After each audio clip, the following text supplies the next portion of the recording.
लोकतंत्र जिंदा हुआ है नगर परिषद में 2023 से।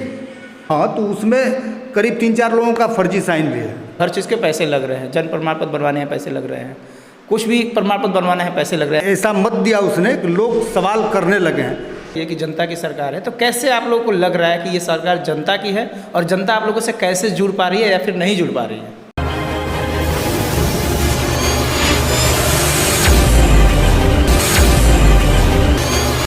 इन दिनों नगर परिषद चर्चा में है। चर्चा इसलिए है कि नगर परिषद के ईओ के ऊपर एक आरोप लगाया गया और कहा गया कि नगर परिषद की ईओ जो है वो साफ सफाई में जो एनजीओ से जो टेंडर हुआ है उसमें घालमेल करती है और लाखों रुपए लूटती है, ऐसा एलिगेशन लगाया गया है। इसके अलावा कई ऐसे एलिगेशन लगाए गए हैं कि वो किसी वार्ड पार्षद की नहीं सुनती है, उप मुख्य पार्षद की नहीं सुनती है, और इस तरह की कुछ शिकायतें अलग अलग आला अधिकारियों के पास किया गया है, जिला अधिकारी के पास किया गया है, और इसी को लेकर के एक जांच कमेटी बनाई गई थी। आज जांच भी हुई है, लेकिन जांच में जो कुछ सामने आया है उसको लेकर के अधिकारियों का कहना है कि कुछ पुख्ता उस तरह से नज़र नहीं आया है जिस तरीके से एलिगेशन लगाया गया है। क्योंकि हम लोगों ने यह अधिकारियों का यह कहना है कि कुछ शिकायतकर्ता तो ऐन मौके पर ही पलट गए थे, मुकर गए थे। उनका कहना है कि हमारा सिग्नेचर इस शिकायत पर नहीं है। तो इस मुद्दे को लेकर के हमने उप मुख्य पार्षद के प्रतिनिधि से बातचीत करी थी, जिनका कई एलिगेशन बोर्ड पे है, कई एलिगेशन ईओ पे है, और उनका कहना है कि वर्तमान सरकार में कई व्यवस्थाएं ठीक ठाक नहीं चल रही है, लूट खसोट मचा हुआ है,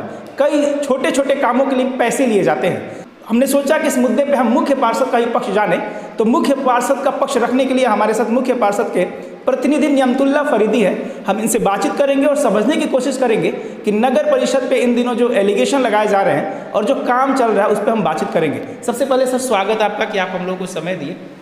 अभी आज ही एक जांच कमेटी आई थी नगर परिषद में, वहाँ की ईओ पर एलिगेशन लगे हैं उसको जांच करने के लिए। क्या कुछ चल रहा है सर? अभी तो नई नई सरकार बनी, अभी से ये एलिगेशन लगना शुरू हो गया।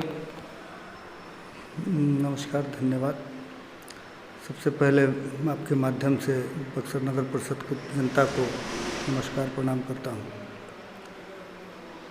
अभी आज का जो जांच था मुझे पता चला, क्योंकि मेरे पास कोई पत्र नहीं था कि कोई जांच है, तो पता चला कि नहीं जांच हुई है। अब क्या रिपोर्ट आएगा उसका वो जिला प्रशासन जानेगा, वो कल रिपोर्ट आने के बाद पता चलेगा जब आए रिपोर्ट। और भ्रष्टाचार के आरोप लगाए गए होंगे, पीछे भी लगाए गए थे, मुख्यमंत्री तक पत्र पहुंचाया गया था। तो जो आरोप लगाए गए थे पिछले पत्र में मुख्यमंत्री के यहाँ जो पत्र जो दिया गया था उसमें विक्रमगंज का मुद्दा उठाया गया था और शहर में इनके कार्यपालक के अधिकारियों से दंगा फसाद होने की बात उठाई गई थी। लेकिन हम अभी 2-3 महीने, मैक्सिमम 3 महीने जीत के आए हैं, सभी बोर्ड बना है, कार्यों में लगे हुए हैं। अब सरकार ने पदाधिकारी को यहाँ बिठाया है, हम कैसे उसको आरोपित घोषित कर सकते हैं? पीछे वहाँ पर जांच भी हुई है, प्रक्रिया भी पूरी की गई है। हम यहाँ भी हमको आगे की व्यवस्था बढ़ानी है, हमको नए कार्यों को आगे बढ़ाना है। हमने अब 2-3 बैठक करके जो कार्य दिए हैं कार्यपालक पदाधिकारी को, तो हमें जिस दिन लगेगा कि अब हमारा काम नहीं कर रही है, उस काम में ये दिमाग लगा रही हैं, कुछ अलग कर रही हैं, तो हम अपना काम शुरू करेंगे उनके खिलाफ। लेकिन अभी हमको ऐसा कुछ दिख नहीं रहा है, चीज़ें अपने विषय के अनुसार बढ़ रही है। लेकिन एक चीज़ हो रहा है कि ये जो हो रहा है लगातार थोड़ा सा डिले हो रहा है। जो भी ये कर रहा है वो चाहता नहीं है कि नगर के विकास में तेज़ी आए, कार्यों में तेज़ी आए। थोड़ा सा इससे देरी हो रही है, क्योंकि चीज़ें आपस में क्योंकि आप उलझाइएगा तो कुछ न कुछ चीज़ें उलझेंगी, तो उलझाने वाले लोग थोड़ा सा कार्यान्वित हैं। हम 2 पत्र का जिक्र करेंगे। एक पत्र ऐसा दिया गया जिलाधिकारी के पास, आला अधिकारियों के पास, मुख्यमंत्री के पास कि नगर परिषद में साफ सफाई के नाम पे घोटाला हो रहा है और आप दंगा फसाद का जो बात कर रहे हैं। लेकिन एक और पत्र दिया गया नगर परिषद के बोर्ड मेंबरों द्वारा या वार्ड पार्षदों द्वारा, उसमें शायद कहा गया कि ऐसा कुछ एलिगेशन नहीं। उसमें क्या पत्र में क्या लिखा हुआ था सर, और वो किस लिए पत्र दिया गया था? वो देखिए वही ना बात है कि मतलब हमको रोकना है ना, मतलब स्मूथली चले नगर परिषद, कार्यों को निष्पादन हम लोग जल्द से जल्द करें, विकास कार्यों में लगें। इसके लिए हम लोग समझे कि नहीं जो कर रहा है वो देरी करना चाहता है, वो रोकना चाहता है कार्य। तो हम लोगों ने भी मतलब मुख्यमंत्री के यहाँ एक पार्षदों के मुख्य पार्षद ने एक पत्र बनाया मुख्यमंत्री जी के यहाँ, माननीय मुख्यमंत्री जी के यहाँ, और सभी पार्षदों से लगभग 37 पार्षदों ने उस पर सिग्नेचर किया कि ऐसी 37 पार्षद 37 पार्षदों ने वहाँ शिकायतकर्ता भी तो 20-22 है, फिर 37 पार्षद से 19 लगभग हैं उसमें। 19 लगभग। हाँ, तो उसमें फिर तो संख्या तो 42 ही है ना हमारे। हाँ, तो उसमें करीब 3-4 लोगों का फर्जी साइन भी है। अच्छा, साइन गड़बड़ हुआ। हाँ, साइन फर्जी है।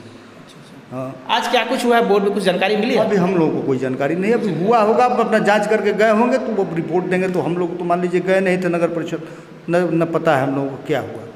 एक आरोप यह भी लगाया जा रहा है कि पहले जो है काम स्मूथली होता था, अब हर चीज़ के पैसे लग रहे हैं, जन्म प्रमाण पत्र बनवाने हैं पैसे लग रहे हैं, कुछ भी प्रमाण पत्र बनवाना है पैसे लग रहे हैं, ऐसा एलिगेशन लगाया जा रहा है उप मुख्य पार्षद के प्रतिनिधि द्वारा, फिर कुछ वार्डों द्वारा। क्या कहिए वैसे? देखिए, मतलब इसके लिए बक्सर नगर की जनता को धन्यवाद करते हैं कि उसने इस बक्सर नगर में नगर परिषद के खिलाफ बोलने लायक बना दिया, ऐसा मत दिया उसने कि लोग सवाल करने लगे हैं। सरकार तो पहली नहीं बनी है, सरकार तो 2002 से चल रही है, लेकिन लोकतंत्र जिंदा हुआ है नगर परिषद में 2023 से, जो लोग सवाल कर रहे हैं। इसके लिए मैं नगर परिषद बक्सर की जनता को धन्यवाद करूंगा। और आरोप देखिए, मतलब इसमें बहुत कहना उचित नहीं है। हम लोग लगे हुए हैं, क्योंकि हम लोग भी आज 15 साल से, मैं भी 15 साल से पार्षद हूँ। पीछे पत्नी मेरी अभी पार्षद रही है, अभी मुख्य पार्षद है। हम नगर परिषद की एक एक चीज़ जानते हैं, लेकिन नगर परिषद में कर्मचारियों का जो स्थिति है, मेरे पास भी हैंड नहीं है। प्रयास में लगे हैं कि मेरे यहाँ कैसे कर्मचारी बढ़ेंगे। हम सारी चीज़ें पता है, कुछ चीज़ें मैंने की भी हैं।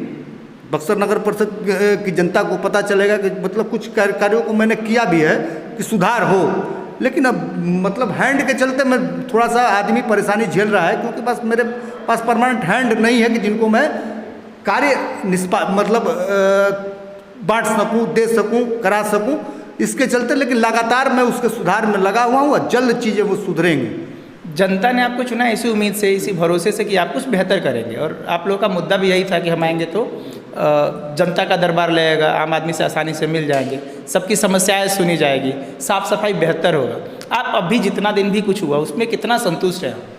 देखिए, अभी तक तो संतुष्ट नहीं है, क्योंकि मैं जब से बैठा तब से जो व्यवस्थाएं थी मुझे मिली, जो सफाई व्यवस्थाएं मिली, तो जो मिली थी, क्योंकि मैं पूर्व में पार्षद था तो इसलिए मैं जानता था कि मुझे क्या व्यवस्था मिली है, वार्डों में क्या व्यवस्था मिली है।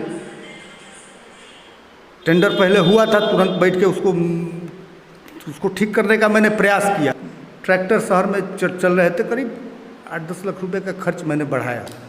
लेकिन जो मुझे सफाई व्यवस्था के लिए जो चीज़ें चाहिए थी, जो हैंड्स चाहिए थे, जो ट्रैक्टर चाहिए थे, जो संसाधन चाहिए थे, उसमें मैं उपलब्ध नहीं करा पा रहा था। आप लोग को कुछ फैसला तो लेना ही पड़ेगा कि साफ सफाई हो। उसके लिए नहीं, सारे निविदाओं को मैंने कैंसिल कर दिया है। लगभग निविदा अगली निकल चुकी है, वो तुरंत 15 से 20 दिन में नया निविदा शुरू हो जाएगा।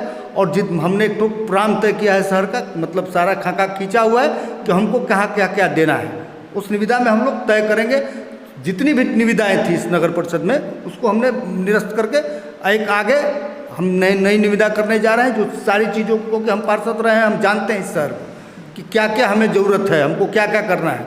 वो 20-25 दिन में लगभग वो ज़मीन पर आएगी। जून मई महीना चल रहा है, जून फर्स्ट वीक तक काम आपका स्मूथली ठीक हो जाएगा सफाई का। आपके नज़र में जो हमारा शहर है, तो पहला मुद्दा है कि साफ़ सफाई है, इसके अलावा और क्या क्या मुद्दे हैं जिस पे नगर परिषद सोच रही है, आप लोग सोच रहे हैं कि आप लोग शहर को बेहतर बना पाएंगे? देखिए, सबसे बड़ा मुद्दा मेरे लिए है डंपिंग जोन, जो कि जिला प्रशासन के प्रयासों से वो सफल होता नज़र आ रहा है। एक ज़मीन हम लोगों के लिए मिल भी जिला प्रशासन ने व्यवस्था कर भी दिया है, और हम लोग उस पर तुरंत कार्य शुरू करें, क्योंकि अभी तक यही हो रहा था कि पूरे शहर से 10-12 ट्रैक्टर कचरा बटोर के पूरे कहीं ना कहीं शहर में ही डंप हो रहा था, वो कहीं नहीं जा पा रहा था क्योंकि हमारे पास जगह नहीं था। लेकिन अब उसकी व्यवस्था लगता है कि 1 महीने के भीतर हम लोग शुरू कर देंगे।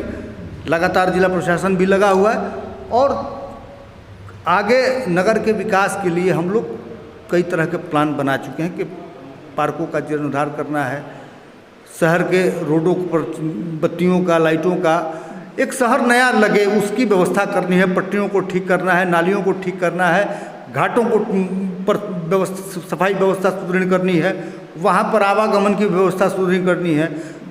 सबसे बड़ा चीज़ है कि हम लोग पार्किंग के मुद्दे पे, क्योंकि हमारे पास शहर के बीच में पार्किंग की जगह नहीं मिल रही है, लेकिन 2-4 चीज़ें चल रही हैं, 2-4 चीज़ें दिमाग में है कि यहाँ किया जा सकता है। थोड़ा सा उसमें दिक्कत है, लेकिन हम लोग प्रयास कर रहे हैं कि उसको जल्द से जल्द, जिला प्रशासन से भी हम लोग लगातार बात कर रहे हैं, इस पर तुरंत कार्य होगा और शहर हमको लगता है कि मतलब जल्द बदलेगा।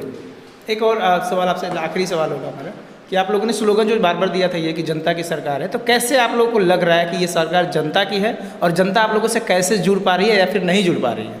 चलो देखिए, मैं प्रतिनिधि हूँ, मुख्य पार्षद भी रोड पर है, मैं भी रोड पर हूँ। जनता सारा दिन कनेक्ट करती है। मैंने अपना एक नंबर भी इशू कराया है मुख्य पार्षद के नाम से, उस पर लगातार कंप्लेंट आते हैं, उसकी सुनवाई भी मतलब मैक्सिमम समय अनुसार करने का प्रयास किया जाता है, होता भी है।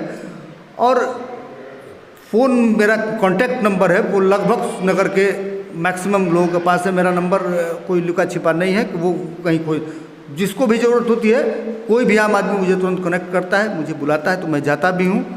जहाँ भी कष्ट दुख है वहाँ पर मैं पहुँचने का प्रयास करता हूँ। और ये भी दिख रहा है ना, मैं अभी बताया कि जनता की सरकार है, क्योंकि सवाल अब आने लगे हैं जनता के, तो हमारी भी जवाबदेही थे। यही लोकतंत्र है, यही होना चाहिए ना।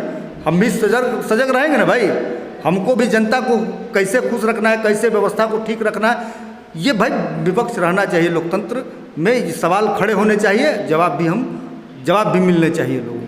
ये है नियमतुल्लाह फरीदी जो मुख्य पार्षद के प्रतिनिधि है। इनका साफ साफ कहना है कि पहले लोग सवाल पूछने से भी कतराते हैं। ये लोकतंत्र की खूबसूरती है कि अब लोग सवाल भी पूछ रहे हैं, और सवाल होना भी चाहिए, क्योंकि जब सवाल होगा तो हम उस पर काम करेंगे, हम सोच पाएंगे।